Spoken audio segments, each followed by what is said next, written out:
원래 인공호흡기를 달면 이렇게 기관을 삽관해서 이렇게 물고 있잖아요. 이걸 안 하고 이렇게 마스크를 씌워 놓더라고요. 맞아요. 처음에 대보자 말이 안 된다. 대동맥이 찢어졌는데 어떻게 걸어 다니냐. 그거는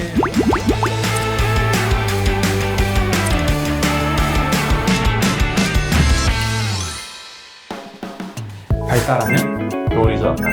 안녕하세요, 노스입니다. 안녕하세요, 우쌤입니다. 7인의 탈출 드라마가 이제 방영이 시작이 돼요. 저와 인연이 깊은 드라마예요. 왜냐면 제가 의학 자문을 했기 때문이죠. 제가 의학 자문을 한 거는 사실 이제 횟수로 치면은 한 4년, 5년 정도 된 것 같고, 시크릿 부티크, 펜트하우스 시즌 1, 펜트하우스 시즌 2, 펜트하우스 시즌 3, 얼마 전에 방영했던 판도라, 그리고 이번에 그 7인의 탈출까지 총 6편 정도 했네요. 펜트하우스가 워낙 유명해서 네, 펜트하우스 시즌 1 봤죠. 봤고 2 좀 봤고요. 펜트하우스를 보시면서 그런 생각을 주위 사람들 많이 들었어요. 의학적으로 받은 거 맞냐? 이게 말이 되냐? 의학적으로 말이 안 되는데 이걸 누가 의학자문을 했냐? 제가 했습니다. 네가 했냐?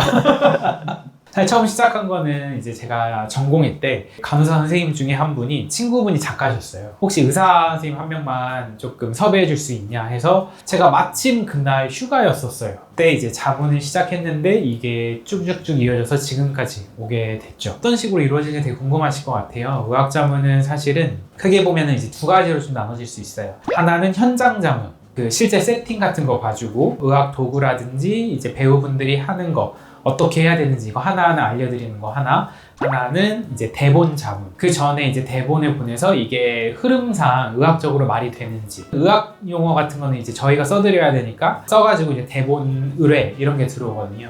사실은 굉장히 신기한 거는 대본을 제가 쓴 거를 이제 배우분들이 당일날 연기를 하는 거 보면은 굉장히 약간 기분이 되게 신기하고 좋아요. 도구는 어떤 걸 준비해야 되나요? 하면은 뭐 제가 현장에서 찍을 수 있는 건 미리 찍어가지고 사진을 보내드리기도 하고, 사이트에서 찾을 수 있는 거는 인터넷에서 제가 스크랩 해가지고 이제 보내드리기도 하면은 굉장히 신기하게 소품팀이 일을 굉장히 잘 하시나 봐요. 거의 똑같은 걸로 이렇게 준비를 다 해주시더라고요.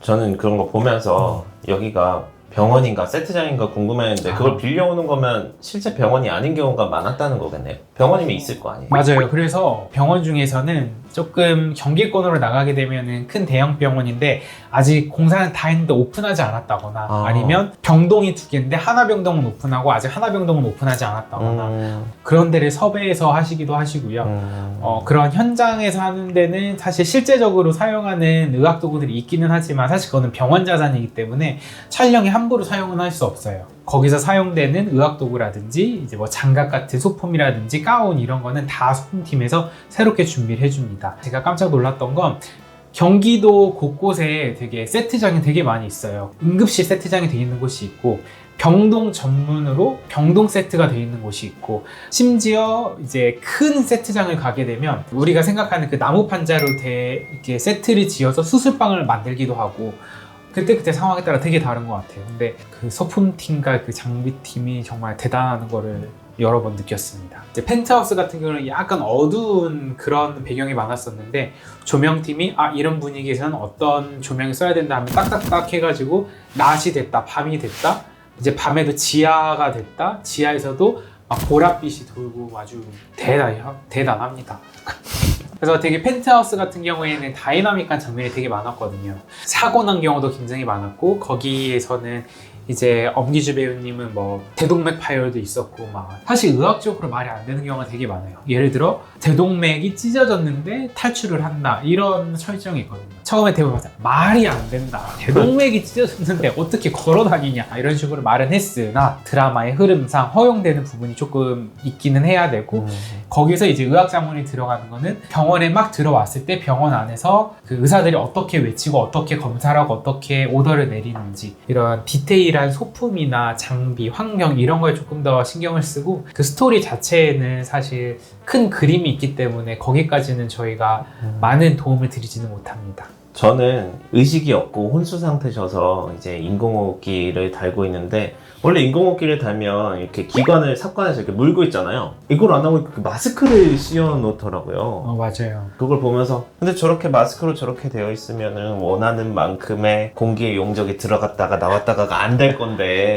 저게 맞아요. 말이 되나 이런 생각을 했죠. 그래서 저는 이제 최소한 인공호흡기 중에서도 당연히 기도삭관이 제일 좋은 거고 수면 무호흡일 때 피팅해서 딱 맞춰가지고 크게 압력을 쏴주는 게 있거든요. 그런 식으로라도 해야 우리가 인공호흡기를 쓰거나 이게 말이 된다라고 하지만 그러면 말을 못하지 않느냐. 근데 대사를 해야 되는 그러면은 그냥 컵으로 된 마스크를 하자. 근데 그러면 입김이 서려서 그림이 안 좋다. 그러면은 이거 코어 캐뉼라로 하자.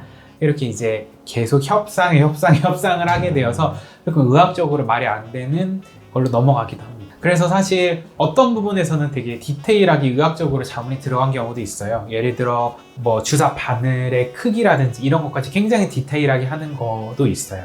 의학적으로 제일 말이 안 되는 건 사실 그 전기 충격기를 쓰는 것 그 상황도 말이 안 되는데 전기 충격기를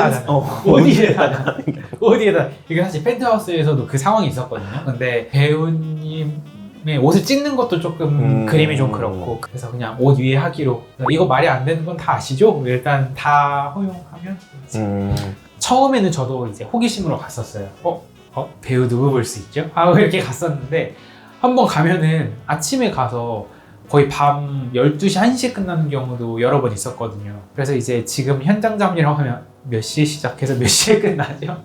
근데 대부분은 다 늦어져요. 대부분 다 늦어지지만 콜타임이 몇 시인지, 몇 시에 시작을 하는지 이런 것들을 좀 한 번쯤은 확인해보고 마음의 준비를 하고 가죠. 근데 가면 또 여러 가지 이제 제가 잘 알지 못하는 분야를 볼 수 있어서 좋은 것 같아요. 친회 탈출 중에 제가 출연하는 장면도 있어요. 기대해주세요. 배우분들에 대해서 되게 많이 궁금하실 것 같아요. 근데 제가 느낀 배우분들은 생각보다 되게 착하셨어요. 생각에 대한 워낙 이제 뉴스를 많이 보고 그러니까 도도하실 것 같은데 엄청 예의 바르시고 저한테 항상 선생님 그러시고 이렇게 해도 될까요 선생님 항상 물어봐 주시고 얼마 전에 이제 그 친해 탈출 나오시는 이제 신은경님 같은 경우에도 뭐 하나를 할 때도 저랑 항상 의논해 주시고 항상 존대도 물론 굉장히 잘해 주시고 너무 착하시더라고요. 너무 착하신 걸로 유명한 김소연 님도 너무너무 착하셔서 너무 깜짝 놀랐어요. 따뜻한 분들이 되게 많더라고요. 실물이 최고였던 분이요. 실물이 얼마나 예쁘신지 얼마나 잘생기신지 최고였던 분. 김소연 님이 실물 보면 되게 깜짝 놀랐던 것 같아요. 또 김소연 님이랑 대화를 제일 많이 했던 것 같아요. 뭐 좋아하실 것 같습니다.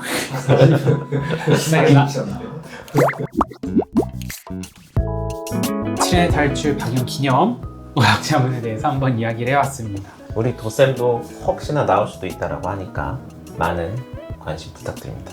친해 탈출 화이팅! 내가 볼 시간이 있으려나 모르겠네. 발달하면 놀던가. 감사합니다. 안녕.